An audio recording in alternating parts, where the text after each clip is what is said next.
इस वीडियो में हम बात करेंगे लाइफ प्रोसेसेस के बारे में। लाइफ प्रोसेसेस यानी कि दो अलग अलग शब्दों से बना हुआ है। उसमें जो सबसे पहले लाइफ है वो सिग्निफाई कर रहा है एक लिविंग ऑर्गेनिज्म को, यानी कि लाइफ का मतलब है जो चीज़ जिंदा हो।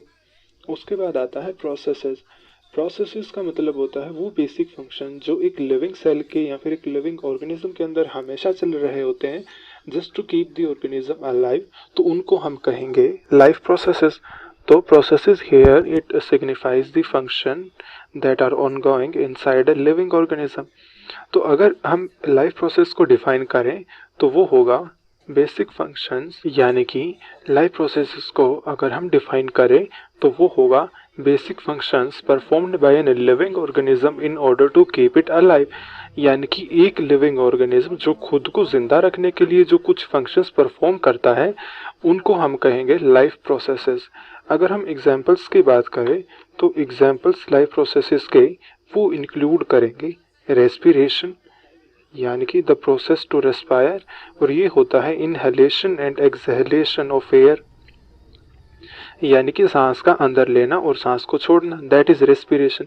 ऐसे ही आता है डाइजेशन, यानी कि जो हमने फूड खाया है उस फूड को हमने एनर्जी में कन्वर्ट करा है। अगर और एग्जांपल्स की बात करें तो वो इसमें इंक्लूड करेगा locomotion, the ability to move, यानी कि एक प्लेस से दूसरे प्लेस पे जाना। फिर आते हैं ट्रांसपोर्टेशन या फिर सर्कुलेशन। अगर प्लांट्स की बात करें तो वहाँ पर ट्रांसपोर्टेशन होता है, और अगर हम ह्यूमंस की बात करेंगे तो ह्यूमंस में ब्लड का सर्कुलेशन होता है।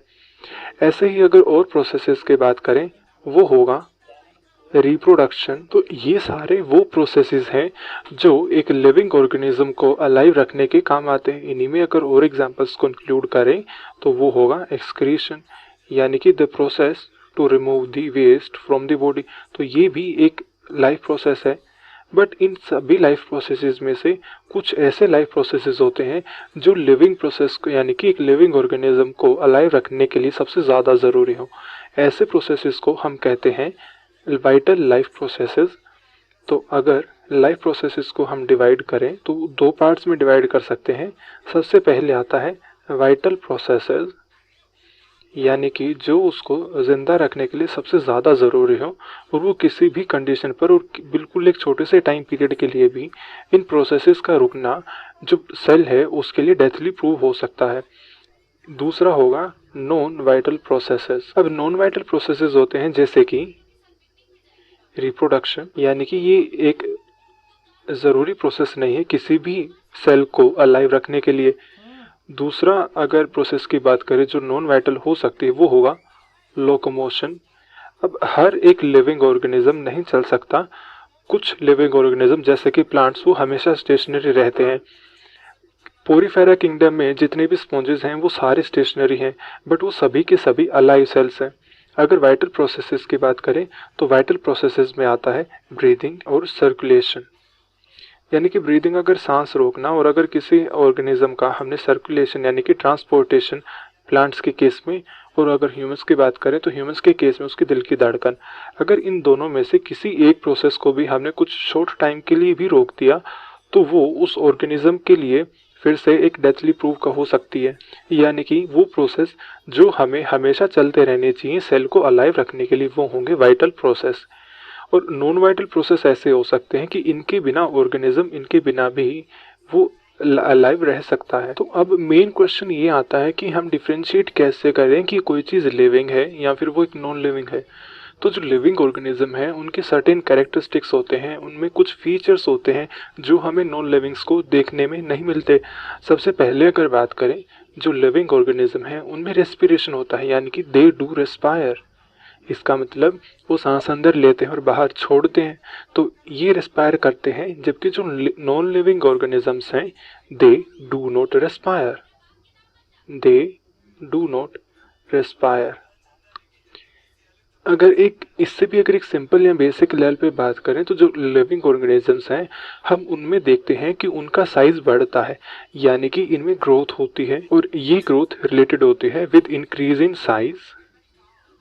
अगर हम प्लांट्स की बात करें तो इंक्रीज इन साइज जिनमें हमेशा साइज बढ़ता रहता है। अगर ह्यूमंस के केस में बात करें तो ये ग्रोथ साइज में इंक्रीज होने के साथ साथ ये एक मेंटल भी हो सकता है, यानी कि एक मेंटल फैक्टर, यानी कि मेंटल ग्रोथ, जिसे हम कहेंगे मैच्योरिटी। तो जो नॉन लिविंग ऑर्गेनिज्म है उसमें किसी भी टाइप का ग्रोथ नहीं होता, ना तो उसमें मेंटल ग्रोथ होती है क्योंकि उनमें दिमाग नहीं होता, दूसरा उनमें साइज इंक्रीज नहीं होता क्योंकि वो लिविंग नहीं है। तो जो नॉन लिविंग केस है इसमें नो ग्रोथ। फिर आता है रेस्पिरेशन, ग्रोथ, और इसके बाद जो प्रोसेस आती है हम यहाँ पे डिस्कस करेंगे रिप्रोडक्शन, यानी कि जो लिविंग ऑर्गेनिज्म है वो रिप्रोड्यूस कर सकते हैं। रिप्रोडक्शन का मतलब होता है ability to produce healthy and fertile offspring, यानी कि जितने भी लिविंग ऑर्गेनिज्म होते हैं वो एक हेल्दी और फर्टाइल ऑफस्प्रिंग पैदा करते हैं, तो इस प्रोसेस को हम कहते हैं रिप्रोडक्शन। तो लिविंग जो ऑर्गेनिज्म होंगे वो रिप्रोड्यूस करते हैं, जबकि जो नॉन लिविंग ऑर्गेनिजम्स हैं दे डू नॉट रिप्रोड्यूस।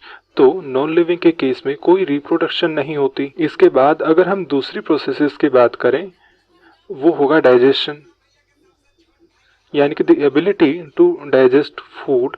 तो जो लिविंग ऑर्गेनिजम्स होते हैं वो फूड डाइजेस्ट करते हैं, उससे एनर्जी लेते हैं, और इस फूड के डाइजेशन से जो उन्हें एनर्जी मिलती है इस एनर्जी से फिर वो बाकी फंक्शंस परफॉर्म करते हैं, जैसे खेलना, कूदना, पढ़ना या जो कुछ भी करना। तो जो भी फंक्शंस करते हैं उनके लिए जो एनर्जी की रिक्वायरमेंट होती है लिविंग ऑर्गेनिज्म की, वो एनर्जी की रिक्वायरमेंट डाइजेशन के द्वारा फुलफिल की जाती है। लेकिन नॉन लिविंग में कोई डाइजेशन ही नहीं होता, तो इनके अंदर कोई एनर्जी नहीं होती, और अगर एनर्जी नहीं होगी तो ये कोई फंक्शन परफॉर्म नहीं करेंगे। एक और प्रोसेस की बात करते हैं हम, वो होगा कॉन्शियसनेस। तो कॉन्शियसनेस का मतलब होता है किसी भी ऑर्गेनिज्म में जो सेल्फ अवेयरनेस होगी, यानी कि खुद के और जो आसपास का एनवायरनमेंट है उसके बारे में अवेयरनेस, कि जो आसपास का एनवायरनमेंट है वो हॉट है, कोल्ड है, ज़्यादा ठंडा है, ज़्यादा गर्म है, या मॉइस्ट एनवायरनमेंट है, या फिर एक ड्राई एनवायरनमेंट है, या फिर उसके आसपास जो ऑर्गेनिज्म है वो कौन से ऑर्गेनिज्म है, वो क्या कर रहे हैं। तो ये सारी जितनी भी प्रॉपर्टीज़ होती हैं ये आती है अंडर द कॉन्शियसनेस। तो जितने भी लिविंग ऑर्गेनिज्म होते हैं उन हर लिविंग ऑर्गेनिज्म में अगर न्यूरल टिश्यू है, हम यहाँ पे एक्सक्लूड करेंगे किंगडम पोरीफेरा को क्योंकि उनके पास कोई न्यूरल टिश्यू नहीं है, तो हमें लगभग हर ऑर्गेनिज्म में अप टू सम एक्सटेंट एक कॉन्शियसनेस की लेवल मिलती है, एक्सेप्ट पोरीफेरेंस, यानी कि वो ऑर्गेनिज्म जो बिलोंग करते हैं टू दी पोरीफेरा। पोरीफेरा में आते हैं लिविंग स्पॉन्जेस, तो इनमें कॉन्शियसनेस नहीं होती। इवन प्लांट्स में भी कुछ हद तक कॉन्शियसनेस होती है, जैसे हम बात करें टच भी नॉट की, बट वो कॉन्शियसनेस एक न्यूरल टिश्यू के कारण नहीं आती, और वो एक ट्रू कॉन्शियसनेस भी नहीं है, वो होता है उसमें वाटर पोटेंशियल या फिर वाटर प्रेशर की चेंज के कारण। बट वो एक सेल्फ अवेयरनेस वो उस वे में रिप्रेजेंट करते हैं प्लांट्स कि उनका जो आसपास का एनवायरनमेंट है वो उससे इंटरेक्ट करते हैं। तो जो उनका सराउंडिंग एनवायरनमेंट होता है, तो जो लिविंग ऑर्गेनिज्म होंगे वो अपने सराउंडिंग एनवायरनमेंट से वो इंटरेक्ट करेंगे।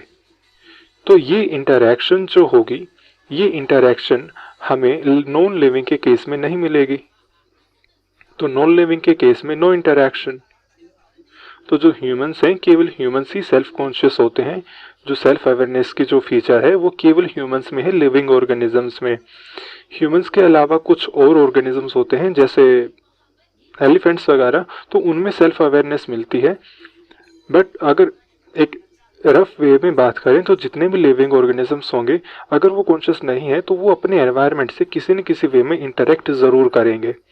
तो ये सारे फीचर्स थे लिविंग और नॉन लिविंग के, जिनसे हमें पता लगता है कि कोई चीज़ लिविंग है या फिर वो एक नॉन लिविंग है।